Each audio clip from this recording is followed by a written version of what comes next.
This land wasn't meant for life. For centuries it was just a sterile expanse of salt and water, a floodplain in what is now southern Iraq, hostile to any seed, resistant to any plow. It was a place where empires came to die, where the earth itself seemed to reject the very idea of civilization. And yet in the 9th century, against all odds, it was transformed. It became a green, thriving heartland, generating immense wealth for one of the most powerful empires in the world. But this miracle wasn't magic or some technological marvel. It was achieved by burying the salt under a mountain of mud and burying an untold number of human beings under a mountain of suffering. This is the story of how an empire built its paradise on a desolate marsh, and how that paradise was fertilized with salt and blood. In the 9th century, the Abbasid Caliphate was a global superpower. Its capital, Baghdad, was the largest city on earth, a glittering center of science, culture and trade. The caliphs commanded vast resources, ruling over lands that stretched from North Africa to Central Asia. But even for them, the sprawling salt marshes near the port city of Basra were a problem. This was considered worthless land, periodically flooded and so saturated with salt that farming was thought to be impossible. And yet, the prize was just too great to ignore. Islamic law at the time often held that whoever could make barren land productive would own it. For the wealthy merchants and elites of Basra, this was a tantalizing opportunity. If they could somehow conquer this wasteland, they would control a vast new agricultural territory and generate fortunes in dates, sugarcane, and other crops. The question was, how? How do you turn a poisonous waterlogged marsh into a garden? The engineering challenge was immense. It would mean digging thousands of canals, not just for irrigation, but to drain the land and, most importantly, to remove the toxic topsoil. It would require a labor force of staggering size, one willing to perform the most brutal, back-breaking work imaginable under the scorching Mesopotamian sun. No free person would ever do it. The solution the Abbasid elite landed on was as simple as it was monstrous. They would import a workforce. They would build their empire on the backs of enslaved people. And in doing so, they would set the stage for one of the most violent and transformative rebellions in human history. To really grasp the scale of this story, you have to understand the land itself. The floodplains of southern Iraq, where the Tigris and Euphrates rivers meet, are a unique and challenging environment. For millennia, this region has been defined by the ebb and flow of water and silt. But it wasn't just the flooding that made it hostile to farming. The real enemy was salt. Imagine a low, flat landscape baked by intense heat. When floodwaters evaporate, they leave their mineral content behind. Over centuries, this process creates a thick, nitrous topsoil, a crust of salt that kills most plants on contact. It's a vicious cycle. The water brings the salt, the sun concentrates it, and the land becomes more and more sterile. For any kind of farming to succeed here, you wouldn't just need to control the water. You'd first have to perform a kind of terrestrial surgery. You would have to physically scrape away the entire top layer of the earth and dump it somewhere else. Then you'd need to dig deep canals to drain the brackish water and build up high ridges of fresh, fertile mud, dredged from below, creating elevated fields safe from the salt. This isn't a job for a few farmers with shovels. This requires a coordinated industrial-scale effort across hundreds of square kilometers. It meant moving millions of tons of earth by hand in a sweltering, disease-ridden environment. The sheer audacity of the project is hard to overstate. It was an attempt to fundamentally re-engineer the geology of an entire region, and the Abbasid elite knew exactly who they would force to do it. They would turn to the Zanj was the Arabic term for the Bantu-speaking peoples of the East African coast, a region we now know as Somalia, Kenya, Tanzania, and Mozambique. For centuries, this coast was a hub in the vast Indian Ocean trade network, a place of vibrant cultural exchange, but also a source for one of the world's most brutal commodities, human beings. Starting in the late 7th century and picking up pace under the Abbasids, Arab traders established a systematic slave trade, capturing or buying millions of Africans and shipping them across the Indian Ocean. While many were taken for domestic service, concubinage, or to serve as soldiers, a huge number were destined for a different fate: hard labor on the agricultural frontiers of the empire. The men, women and children torn from their homes in East Africa endured a horrific journey, marched to coastal ports like Zanzibar.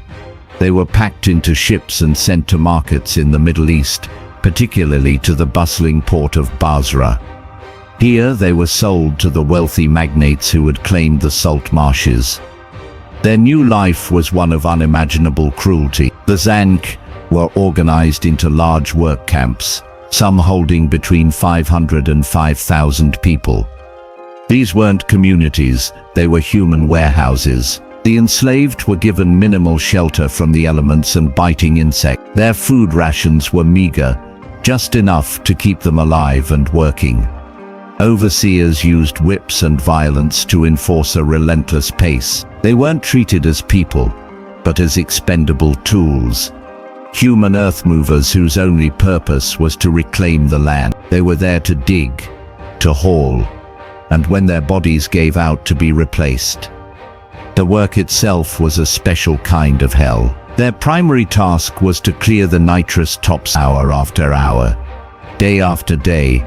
Under a relentless sun, they would hack at the salt crust, load the toxic earth into baskets, and carry it away. The labor was physically punishing, the salty dust stinging their eyes and lungs, the brackish water causing sores and infection. It was a life of pure, dehumanizing toil, with no hope of freedom. This was the engine of the Abbasid agricultural miracle, a machine powered by human misery. For decades, this brutal system operated with ruthless efficiency, and the landscape of southern Iraq was slowly, painfully transformed.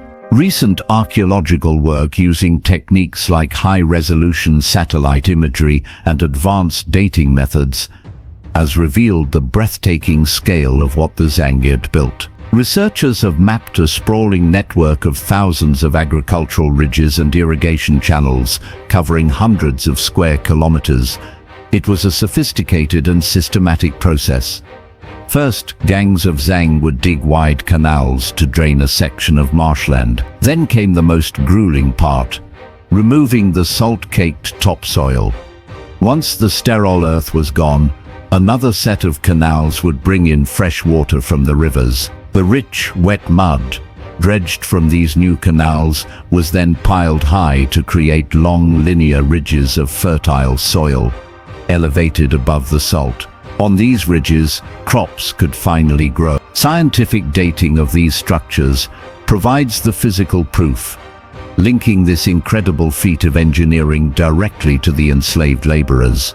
The samples show that construction began in the late 9th century, lining up perfectly with the period of the Zanj's enslavement and their rebellion. The history recorded by chroniclers like al-Tabari, describing the horrific labor, is now written into the land itself. What was once a historical narrative is now a confirmed archaeological fact. The wealth this generated was immense. The new land was perfect for growing date palms, a staple of the regional economy. This engineered landscape turned a worthless swamp into the agricultural engine of a global economic hub. But for the Zanj, it was a cycle of endless toil. Canals constantly silted up and needed to be redug. Ridges eroded and had to be rebuilt. The work was never ever finished. They had been brought here to create a paradise for their masters, but for them it was nothing but a mass grave, dug one shovelful of salty earth at a time. They were given just enough to survive, but not enough to live. And as the years turned into decades, a simmering rage began to build beneath the surface, as toxic and volatile as the land they were forced to tame. By the year 86-9, the situation in the salt marshes had reached a breaking point. For generations, the Zanj had endured conditions that stripped them of their humanity. They were overworked, underfed, and brutally punished. They had watched their friends and family die from exhaustion, disease, and malnutrition. There had been smaller uprisings before, but they were always crushed. The severed heads of the rebels displayed as a warning. But this time was different. This time, all that despair and anger found a voice. That voice belonged to a man named Ali ibn Muhammad. The origins of Ali ibn Muhammad are a bit of a mystery. He wasn't a Zanj himself. He was a free man, likely of Persian or Arab descent. He claimed to be a descendant of the Prophet Muhammad's son-in-law, a lineage that carried immense religious and political weight. He was a charismatic, intelligent and ambitious figure who had traveled the empire trying to stir up revolts before he arrived in southern Iraq. In the chaos of the marshlands, Ali saw an opportunity. He witnessed firsthand the deplorable conditions of the Zanj. He saw tens of thousands of deeply oppressed people, a powder keg waiting for a match. He began to move through the work camps, not as a master, but as a liberator. He was a masterful speaker, and his message was electric. He didn't just talk about better conditions, he talked about turning their world upside down. He promised freedom, dignity, and justice. He promised them vengeance. He promised that they would become the masters, and their masters would become their slaves. He swore he would treat them with respect and never betray them. To people who had known nothing but cruelty, these words were revolutionary. He wasn't just offering a riot, he was offering a new world. His strategy was clever. He started small, leading raids on lightly guarded work gangs. They would overpower the overseers, free the enslaved, and arm them. With each successful raid, his army swelled. In a potent reversal of roles, the newly freed Zanj were often given the whips of their former overseers to use on their captured masters. The spark had been lit. Now it was about to erupt into a fire that would threaten the entire Abbasid Caliphate. In September of 80-9, the rebellion exploded into a full-scale war. Ali ibn Muhammad, now the leader of a growing army, declared open revolt. His followers weren't just the Zanj. He also attracted other discontented people, local peasants, disgruntled soldiers, anyone with a grievance against the powerful elites of Basra. The rebels used the very landscape that had been their prison as their greatest weapon. They knew the marshes intimately, the hidden waterways, the treacherous terrain. They waged a brilliant guerrilla war, luring Abbasid armies into the swamps for ambushes before melting back into the landscape. They were fighting for their lives, and their ferocity shocked the Abbasid authorities. Their early successes were stunning. They defeated multiple armies sent from Basra. They seized weapons, boats and supplies, growing stronger with every victory. Deep in the marshes, they established their own capital city, al-Muqtara, the chosen city. From this fortress, they launched raids that terrorized the region, sacking major cities like al-Ubula and Arvaz. The rebellion reached its terrifying peak on September 7, 80-71, when the Zanj army besieged and captured Basra itself. What followed was a brutal settling of accounts. For days, the rebels, who had suffered so much at the hands of the city's wealthy, exacted a dreadful revenge. The city was plundered and burned. Tens of thousands of its inhabitants were massacred. In a horrifying turn, the women and children of Basra's elite were carried off into slavery by the former slaves. The fall of Basra sent shockwaves through the Islamic world. This was no longer just a slave revolt. It was a revolution. The Zanj had established their own state. They controlled huge parts of southern Iraq, minted their own coins, and administered their own territory. For 14 years, they held off the might of the Abbasid Empire, one of the world's great military powers. The conflict is now seen as one of the bloodiest rebellions in early Islamic history, a war born from mud and salt. The Zanj Rebellion had crippled the Abbasid Caliphate's economy, disrupted trade, and shattered its prestige. For years, the Caliphate was too distracted by other conflicts to respond decisively, but the sack of Basra was a blow they couldn't ignore. The Caliph's own brother, al-Muwaffaq, a skilled and determined general, was personally tasked with crushing the rebellion once and for all. Starting in 8079, the tide began to turn. Al-Muwaffaq brought the full military and financial might of the empire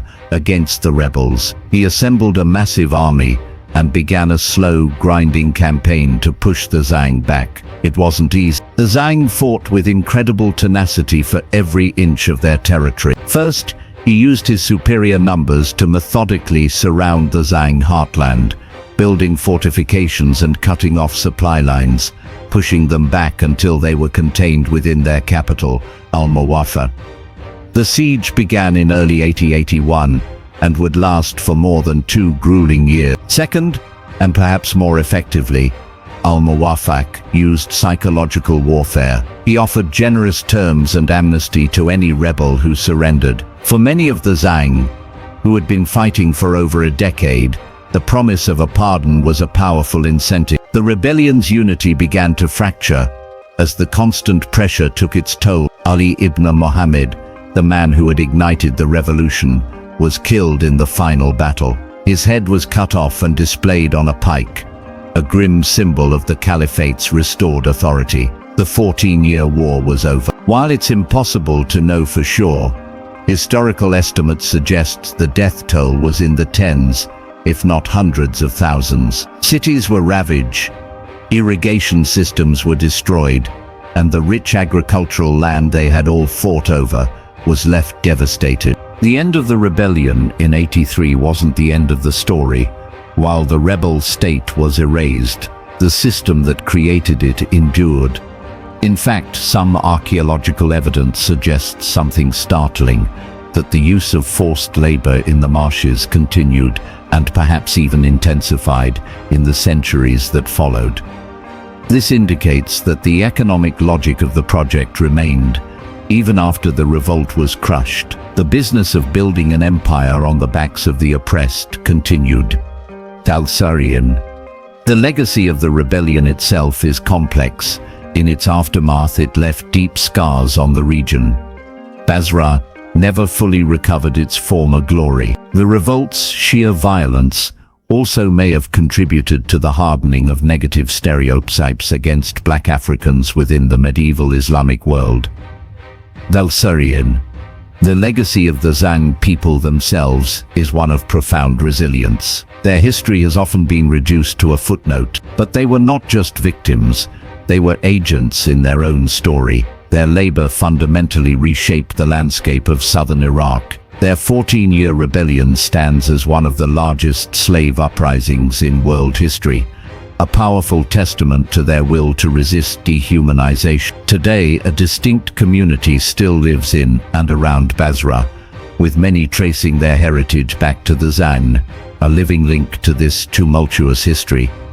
The thousands of man-made ridges that crisscross the floodplain are their inheritance. For centuries, these earthworks were a mystery, but now, thanks to science, we can see them for what they are: a monument. A monument to the ambition of an empire, to the immense suffering of an enslaved people, and to the enduring power of their struggle. Conclusion: the story of the Zanj is a stark reminder that civilization is often built on a foundation of forgotten labor and suffering. The golden age of the Abbasid Caliphate, with its brilliant scholars and magnificent cities, was sustained by an economic system that treated human beings as disposable. The green fields of southern Iraq, which generated so much wealth, were purchased with the lives of countless enslaved Africans. They were brought from their homes and thrown into the harshest of conditions, tasked with an impossible feat.